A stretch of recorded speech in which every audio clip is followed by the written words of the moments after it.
네, 당뇨병 환자들이 들어볼 만한 소식이 있습니다. 치료 방법이 지금까지는 식사를 제한하고 인슐린 주사는 하루 한 번 맞았는데 이와는 달리 식사는 정상적으로 하면서 인슐린 주사는 하루 3번 맞는 적극적인 치료법이 훨씬 효과적이라는 한 연구 결과가 나왔습니다.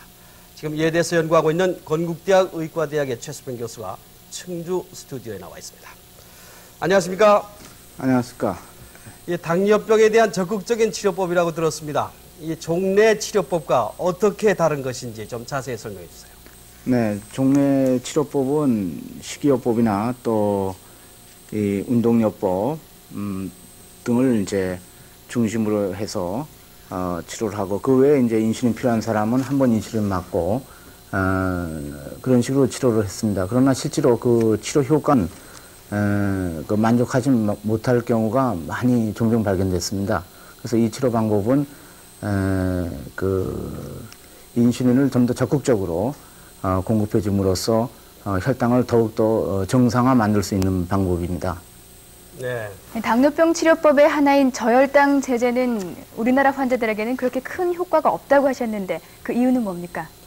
네, 우리나라의 그 당뇨병은 그 미국이나 서구의 당뇨병과는 달라서 비만형의 당뇨병이 상당히 적습니다. 이 저혈당 제제의 그 작용 기전은 췌장을 자극해서 인슐린을 더 분비되게 하는 것인데, 이 비만형인 당뇨병의 경우에는 췌장에서 인슐린이 상당한 정도 나오고 있습니다. 그런 경우에는 저혈당 제제에 의해서 효과를 많이 볼 수가 있습니다. 그러나 우리나라의 경우에는 이 비만하지 않은 당뇨병이 90% 이상 정도 되는 것으로 보이기 때문에 그런 경우에는 저혈당 제제로서는 효과적인 인슐린 분비가 안 되기 때문에 효과적으로 혈당 조절이 잘 안 되고 있는 것이죠. 네, 인슐린 투여를 1회에서 3회로 늘려야 한다고 했는데요. 똑같은 양을 3번 늘리는 것인지 또 왜 그렇게 하는지 좀 궁금한데요. 똑같은 양을 3번 늘려서 하는 그런 개념은 아니고요. 우리가 식사 때 저 그림을 보시다시피 식사 때 인슐린이 지금 저 손가락같이 크게 3개 나와 있는 걸, 그것이 식사 때 인슐린이 굉장히 많이 나옵니다. 그리고 식사 사이에는 인슐린이 거의 안 나오고 있는 상태가 정상적인 상태입니다. 그러나 당뇨병은 그 밑에 있는 약간의 파도같이 보이는 처럼 당뇨병 시에는 췌장에서 인슐린이 거의 적게 나오게 되는 것이죠.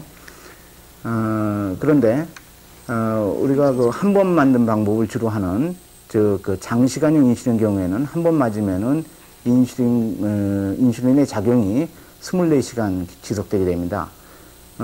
지금 저 중간에 있는 그 노란 포물선 그림 되겠습니다. 종래 치료법으로 인슐린 공급 방법이 저는 포물선을 그리기 때문에 실제로 많이 필요할 적에 인슐린이 많이 공급되지 못하는 방법이 되고, 이 적극적 치료 방법은 인슐린 많이 필요할 적에, 생리적인 필요가 많을 적에 많이 공급되는 방법이 되겠습니다.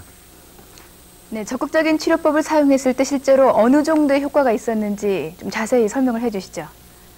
네, 적극적인 치료 방법은 첫째, 이 혈당 조절이 이 종래 치료법보다는 상당히 정상화됩니다. 지금 저 그래프에 보시는 바와 같이 종래 치료법에서는 하루 종일 혈당치가 대개 200 이상, 또 아침 식후에는 260까지 올라가게 됩니다. 그러나 적극적 치료법에 있어서는 대개는 혈당치가 200 이하, 아침 식후가 한 200 조금 밑에고요. 나머지는 다 150 정도 되게 됩니다. 이렇게 혈당 조절이 잘 되게 되는 것이죠. 그럼으로써 당뇨병의 합병증은 이러한 혈당치가 높으면 높을수록 많이 오게 됩니다. 그래서 이번에 미국 당뇨병 학회에서 발표한 연구 결과입니다. 이 결과를 보면은 9년간의 적극적 치료법을 한 경우를 보면은 9년 후에 이 망막증 발병 빈도가 약 10% 정도 되지만은 종래 치료법으로 하면은 당뇨병성 망막증이 거의 60%에 육박하는 큰 차이를 보이고 있습니다. 이런 당뇨병의 합병증의 발병 빈도의 차이가 있게 되는 것이죠. 네. 네. 최 교수님 말씀 잘 들었습니다. 고맙습니다. 네.